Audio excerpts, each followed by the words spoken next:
the 1st century BC, Rome was a republic, but it was a republic of warlords. A bloody civil war, led by the dictator Sulla, had just ended.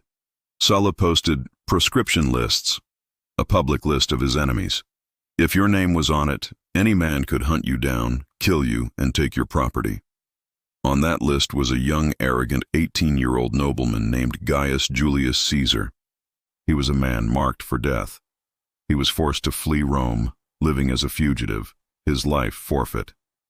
He was captured by pirates and, in a legendary act of pure, arrogant confidence, he laughed at their small ransom, demanding they ask for more. He befriended them, wrote poetry for them, and promised that he would one day return and crucify every single one of them. They laughed. After his ransom was paid, Caesar raised a fleet, hunted them down, and did exactly what he said he would. This was the forge that created the man. He wasn't just a politician, he was a survivor. Caesar returned to Rome, a popular, charming, and dangerously ambitious man. But he had a problem. He was bankrupt. He had climbed the political ladder by borrowing insane amounts of money. To seize real power, he formed a secret, illegal alliance with the two most powerful men in Rome. First, Crassus, the richest man in the Republic, and second, Pompey the Great, Rome's most celebrated and beloved general. They called themselves the First Triumvirate, the three-headed monster. It was a deal with the devil. Crassus gave Caesar the money to pay his debts, Pompey gave him the military credibility, and Caesar, the brilliant politician, gave them the popular support of the common people. With their backing, Caesar got what he craved, a governorship. But he didn't want a rich, quiet province. He wanted a war. He chose Gaul. In 58 BC, Caesar went to Gaul, modern-day France. He had no mandate to conquer it. He was just supposed to govern. But Caesar created a war. For the next 8 years, he waged one of the most brutal campaigns of extermination in history. This was his survival story all over again, but on a massive scale. He was outnumbered, outmaneuvered, and cut off, but his genius was unmatched. At the Battle of Alesia, he was trapped, surrounded by a Gallic army of 250,000 men. So he built a wall around the city to keep them in, and then built a second wall around his own army to keep the relief force out. He won a battle on two fronts at the same time. He didn't just conquer Gaul, he broke it. He killed or enslaved over 1 million people. But in doing so, he created something new and terrifying, a hardened veteran army of 13 legions that was loyal not to the Senate, but to him. He had become the most powerful, the richest, and the most feared man in the Republic. Back in Rome, his friend Pompey and the Senate watched with terror. Their creation had become a monster. Crassus was dead. The alliance was broken. The Senate, led by Pompey, did the one thing Caesar could not accept. They ordered him to disband his army and return to Rome as a private citizen. Caesar knew this was a death sentence.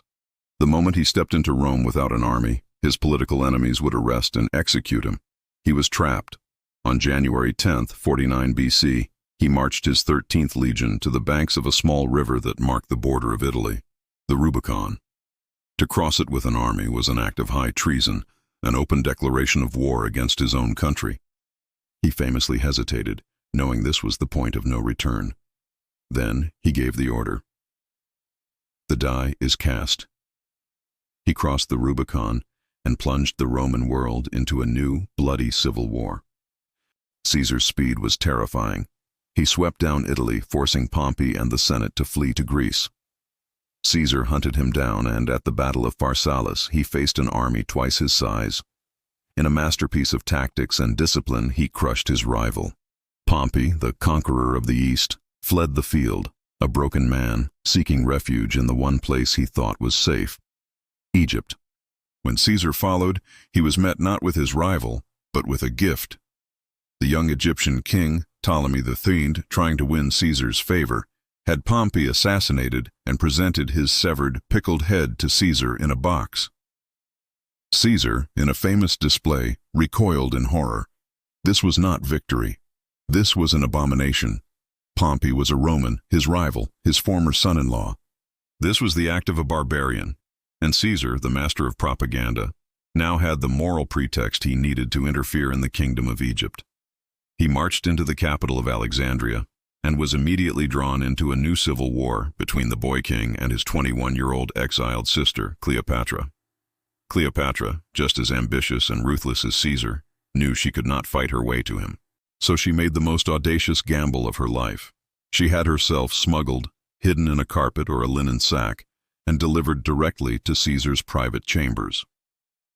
When the rug was unrolled, the 52-year-old master of the world was met by the brilliant, charismatic, and defiant Queen of Egypt. This was not just a seduction, it was a merger. He was the most powerful man in the world, and she was the key to the single richest prize on earth, the grain and gold of Egypt. Caesar was captivated. He became her lover, and he became her champion.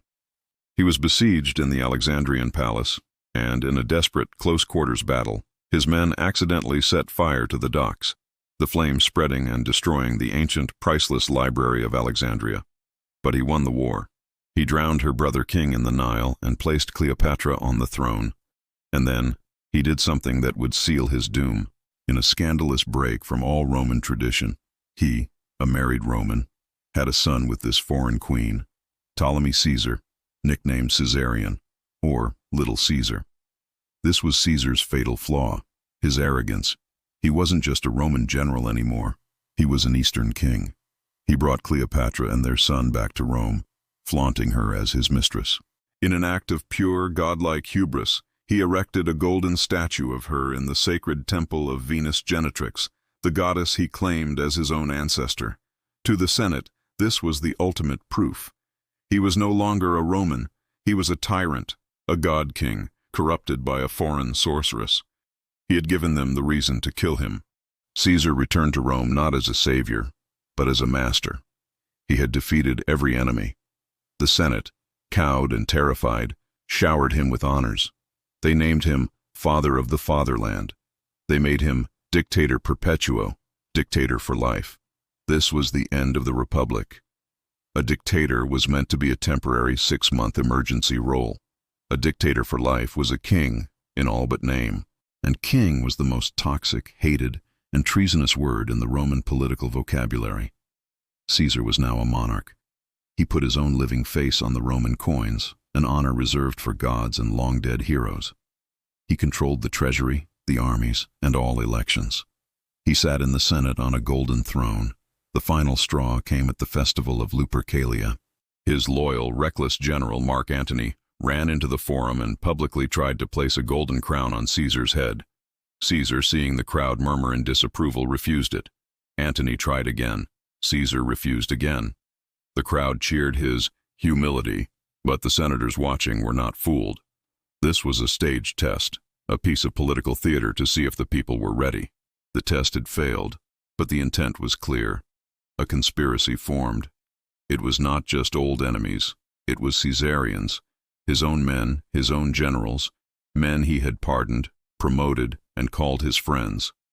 This was not a plot, it was a betrayal.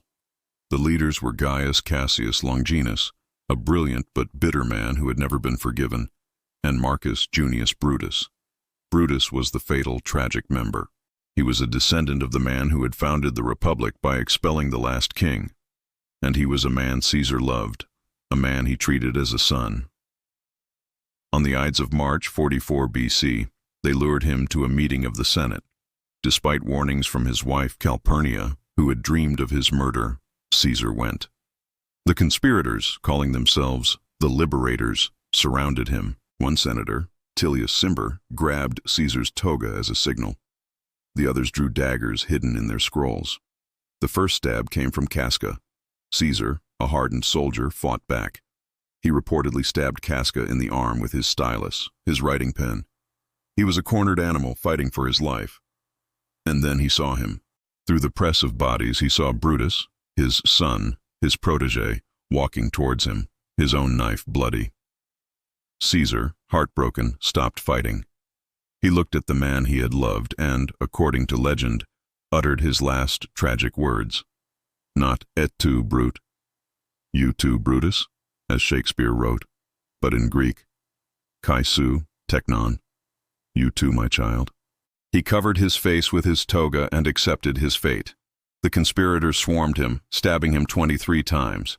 The greatest man in the world, the man who had survived pirates, 1,000,000 Gauls, and Pompey's legions, fell and died at the base of a great statue of his arch-rival, Pompey. For a moment there was silence. The conspirators, their daggers dripping, raised them in the air. Brutus cried out, "Sic semper tyrannis!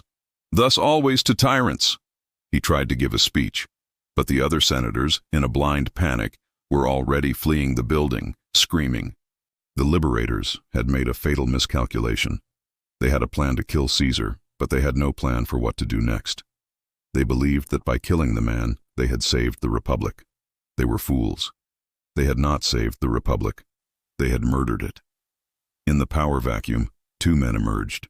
The first was Caesar's loyal, charismatic, and dangerous general, Mark Antony. At Caesar's public funeral, Antony took the stage. He read Caesar's will. The will was Caesar's final, brilliant act of revenge. It left vast sums of money and his private gardens to the common people of Rome. The people, realizing their hero had been murdered by a clique of rich aristocrats, exploded into a social apocalypse of their own. An enraged lynch mob, holding torches, stormed the Forum, burned the Senate House, and hunted the liberators from the city. But the will contained a second bombshell. Caesar had not named his lover, Cleopatra. He had not named his son, Caesarion. He had secretly adopted a new son, an 18-year-old, sickly and completely unknown grandnephew named Octavian. Nobody took him seriously.